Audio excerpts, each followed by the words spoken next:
Welcome back. Today I'm going to talk about the DASH method to success. In other words, think about it. You're going to dash towards success.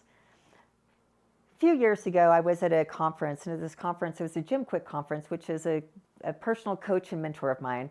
But in the audience, we were all in the audience, and he said, choose somebody at the table, choose a partner, and with that partner, tell that partner, what is your superpower?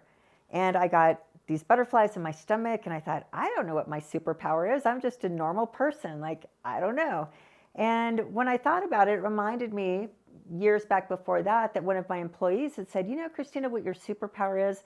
Your superpower is being able to take very complex, big information, synthesizing it, distilling it down, and make it really easy to understand through your different metaphors and your different acronyms. And I thought about, that's true. Pretty much everything I do has an acronym attached to it. So this acronym is called DASH. And this DASH method of success comes from reading thousands of books. I mean, I've literally read thousands of books. And I'm a podcast junkie and I'm a YouTube junkie because I love learning and I love growing and it never stops. And out of all that listening and really studying success, so part of what I've learned or really wanted to learn is how do I succeed? How do I outperform? How do I be a super achiever? Because I wanted to achieve the best I could at anything at life. So what I realized out of reading all those books is that it could all be distilled down that success is really just these 4 parts. But all 4 of these parts are required if we're going to succeed at anything.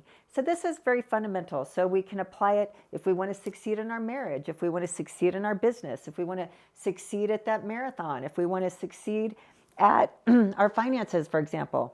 So let's break this down. It's very simple to remember dash towards success, but very simple to apply. So the first one is destination. So if we're going to succeed at anything, we have to know where we're going. What is the success goal? Is it a marathon? My daughter just set a goal about 3 months ago to run a half marathon. She'd never run more than a couple miles in her life. And she called me. I used to be a marathon runner. So she said, Mom, guess what? I signed up for a half marathon. And I just wanted to tell you. And it was a really special moment because I was a runner for so many years and she was sharing this. But she had never run more than a couple miles. And she said, I don't know if I can do a half marathon because that seems crazy. But I signed up for it anyway. And she started with this destination. She started out with this goal, even though she didn't even think she could do it because it seemed like such an unreasonable type of target or goal that she was going after.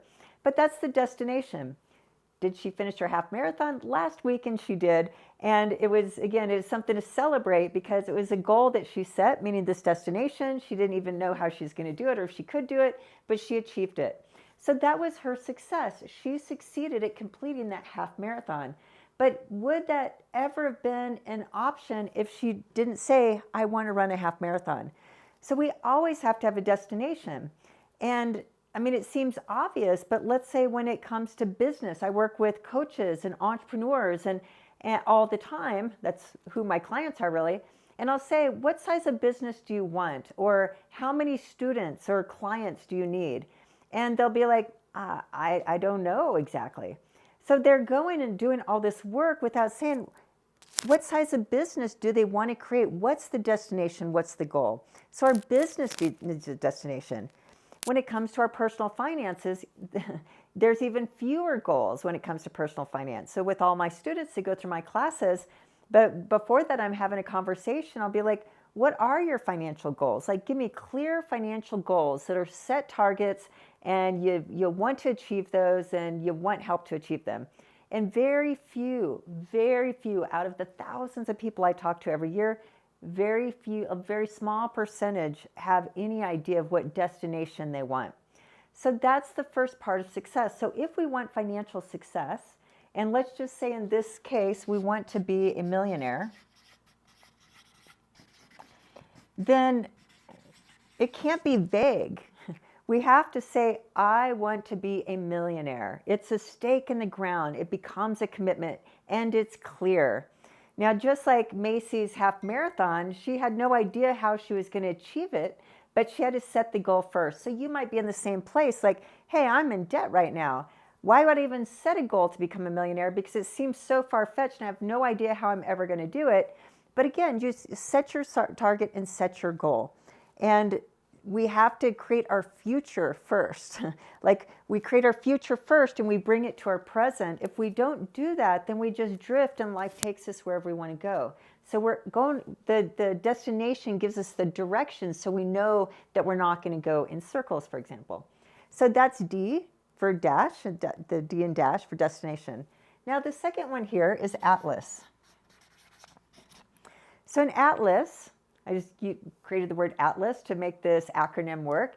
But Atlas is a map. It's the model. It's something you follow that says, hey, I'm here. I have zero net worth. And I want to be up here. And I want to be a millionaire. So what's some type of model that I can follow that's going to get me there? And going back to Macy's half marathon, she hadn't run more than 2 miles. She completed 13.2 miles last weekend, but she didn't just go out and run. She found a coaching program and she followed a very specific training schedule that just told her what to do. Go out 3 days a week, and this week run 2 miles, and this week run 4 miles, and go back down to 3 miles. And then she just did what this map, this model told her. And then ultimately she got up to 10 miles, and she called me the day that she finished 10 miles, and she said, Mom, I was dying at 10 miles. I have no idea how I'm going to get to 13.2. Like, I couldn't take another step.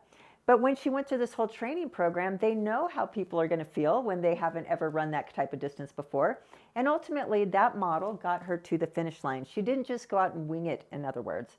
So when it comes to our finances, it's the same thing, that we can't just wing it. We're not going to get to be a millionaire just by working harder and just by doing what everybody else is doing and just hoping and praying and thinking it's all going to work out. We need a model to follow. Now, what I do, in case that you're interested, I talk about acronyms. I teach a model for how to become a millionaire. It's called CURBS. It is my CURBS Money Mastery Program. And I'll talk about CURBS in another video, but it talks about your categories of money, uncovering where your money goes, the millionaire ratio, my bucketing system, and then how to sweep for millions of dollars. But it's a very specific model that all of my students follow that gives them how to get from zero to here. Because even though we set a destination, if we don't know how we're going to do it and we don't have a map to get from point to A to B, it's never going to happen. And that's many times the case. The percentage of those at least have this, they know they want to become a millionaire, but the next thing, they don't know the first step to take. So we have to have a model or an atlas to succeed at whatever we want to succeed at. Now the S here is for systems. So you have to have a system, and systems and tools, for example. In business, let's go back to business in this example. Let's say I want $1 million business. The model I'm going to follow, like, who do I know or who do I have access to through a program or a coach or whatever it is, but that has taken their business from zero to $1 million. So, if they sell a model, then I can buy that model and follow that model. But then when we start to follow that model, it's like, oh, I need systems and tools to be able to get me from there to there.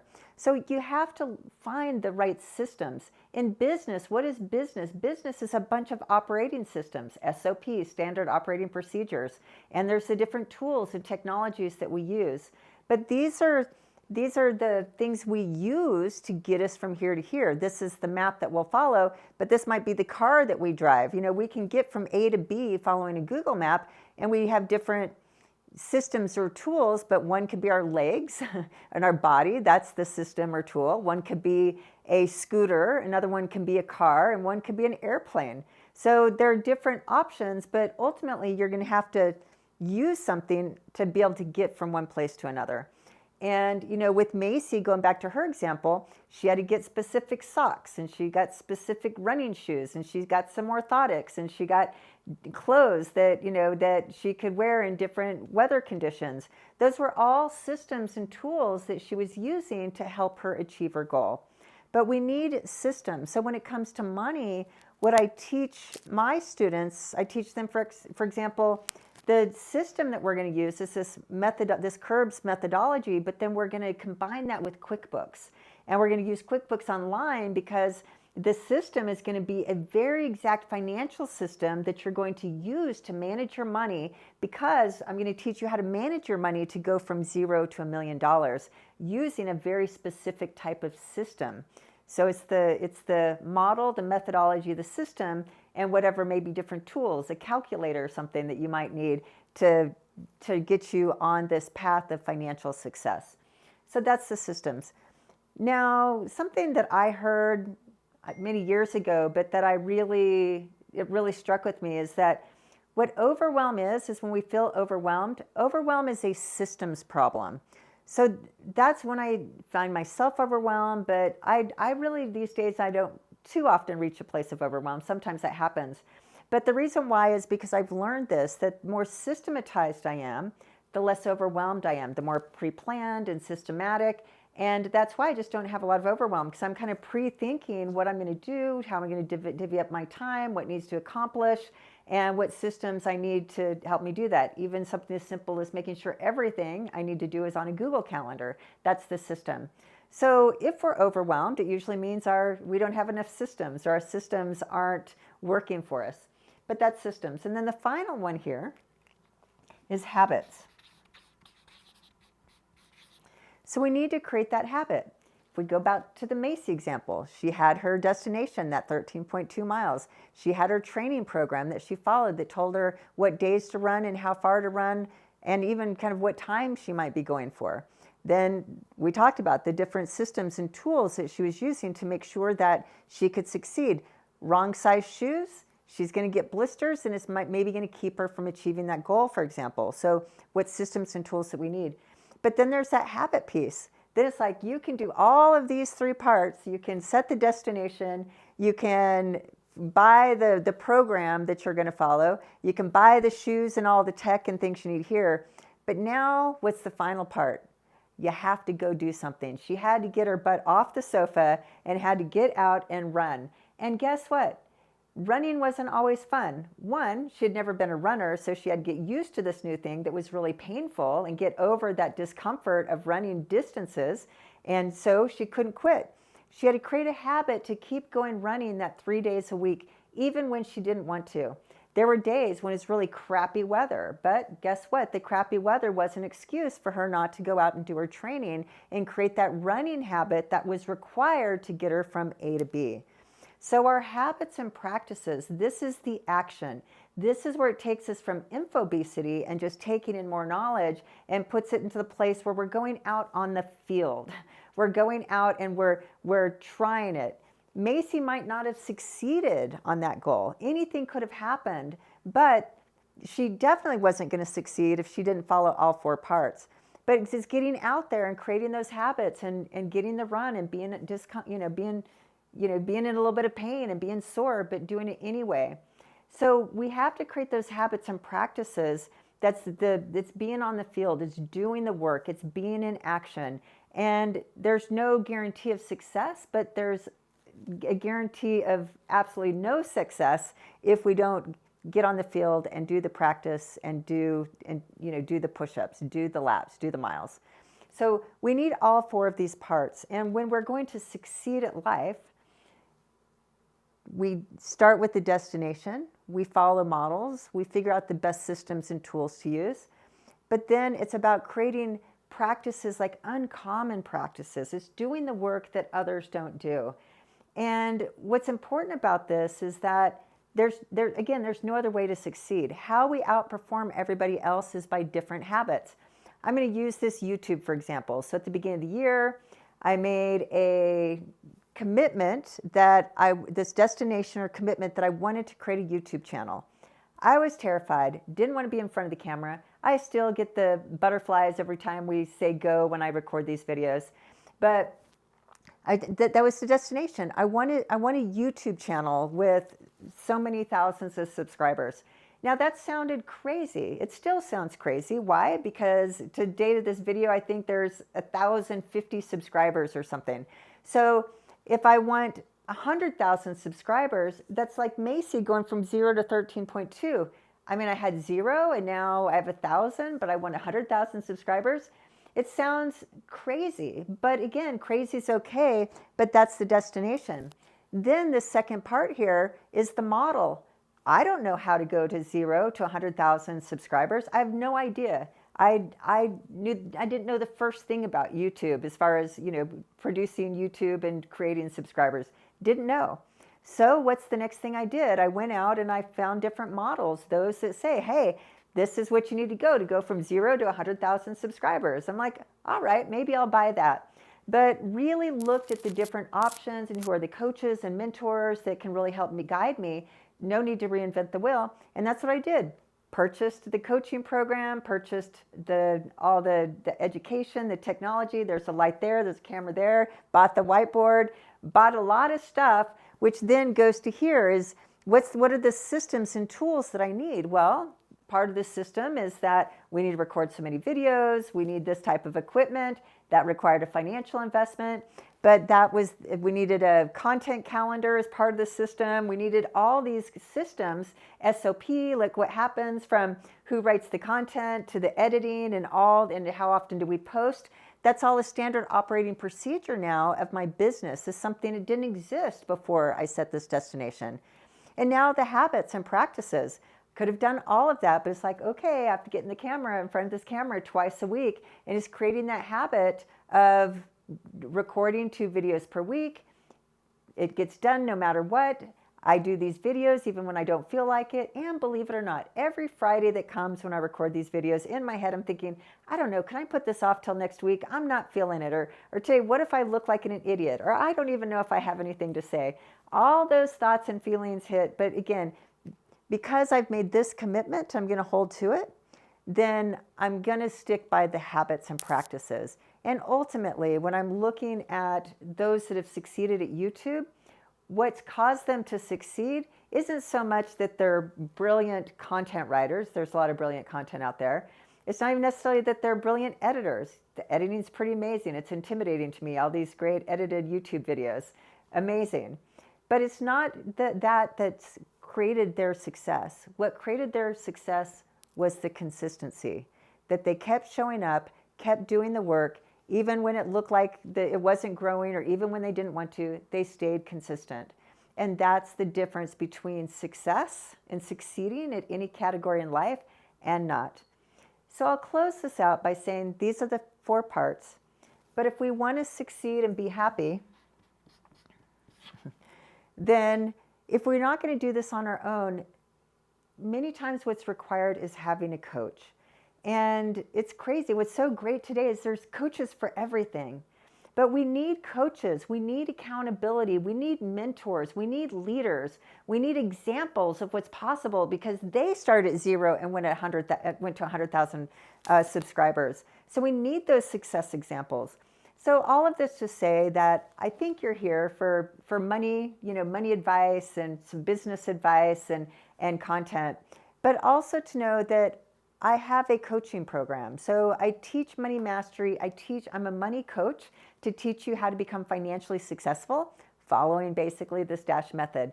So in the description, there's a link to set up a call with one of my Wise Money coaches. So if you'd like a 30 to 45 minute coaching session just to talk about your financial destination, how you're going to get there, what systems and tools you need, and what type of habits you need to develop in order to become a millionaire and want the success map for how to do so, then just click the link and set up a call with one of my money coaches. One final thing before we close is something right here that I call the success habit. And the success habit is something that I read in one of those, books, and it really stuck out to me. And it looks like this, but it's, again, I keep going back that out of all these boxes, this is the box that's the differentiator, because this is where people quit. They don't stay consistent, and they don't realize that the long-term effect of their choices. So what each one of these lines right here are little decisions. So there's decision 1, decision 2, decision 3, decision 3, decision 4.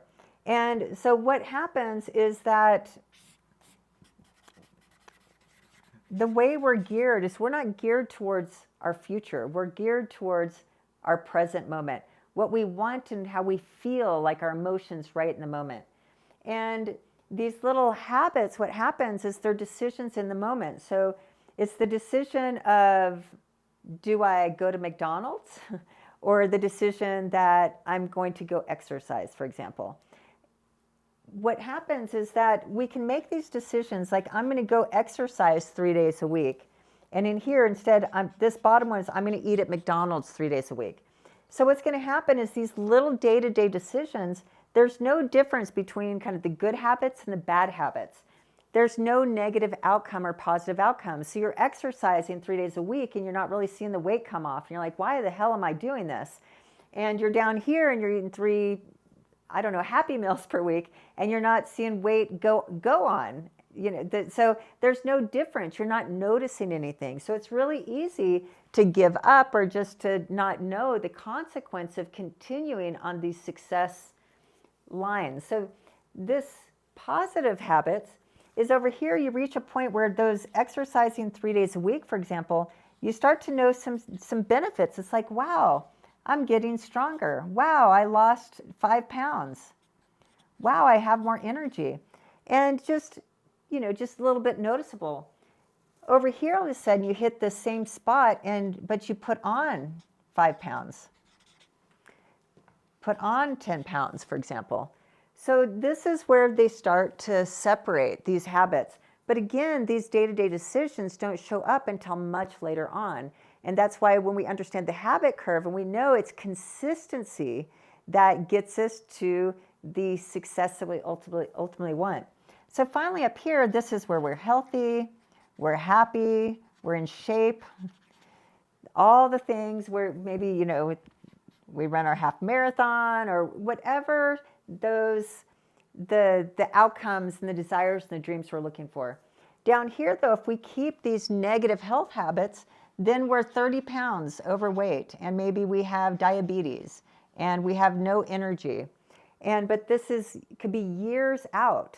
So it's just to understand how this habit curve works. Now, when it comes to money, those little bitty daily spending habits, going a few times a week, just money here, money out there, money, we're not paying attention to it. We think our future self is going to be just fine. And so we don't realize the effect of those spending habits that ultimately is going to get us down here. And not paying attention to money and just those immediate gratification expenses, like all those Amazons and all those eating outs and all those bar tabs and all those DoorDashes and all the things, you don't think it's going to have an effect. But down here, it takes you to a place of debt, a place that's on the opposite of financial freedom. And where we want to go is we want to create these positive money decisions day to day, week to week, month to month, that's going to start to grow our money, that we're starting to save the little bits. And an example, one of the students in my class, and when we go here to you for Uncover, she was saying that she and her husband they uncovered that they spend $1,500 a month eating out. And so she's looking at that, and when I take my students through these types of exercises, she was realizing, like, if we keep eating out and making these decisions, which are convenient because our kids are in soccer and different things, that's not going to get us anywhere. We want to be a millionaire. We want to be financially free. So she realized in doing this work, like, we can't keep doing that without this consequence down here. We're not going to be in the financial position we want to. Because when I had them put that $1,500 into the compounding calculator, and they realized, like, oh, this $1,500 a month, if we saved it and invested it, we would be worth $1 million in about 18 years. The different habits, those money habits. One money habit's going to eat out a few times a week, and the other money habit is using that same money and put it into investing. All right, so that's all for today. And I just invite you to think about this dash method and start applying the dash method to your life, because I want you to succeed at life, at everything, at money, business, love, you name it. Have a great day.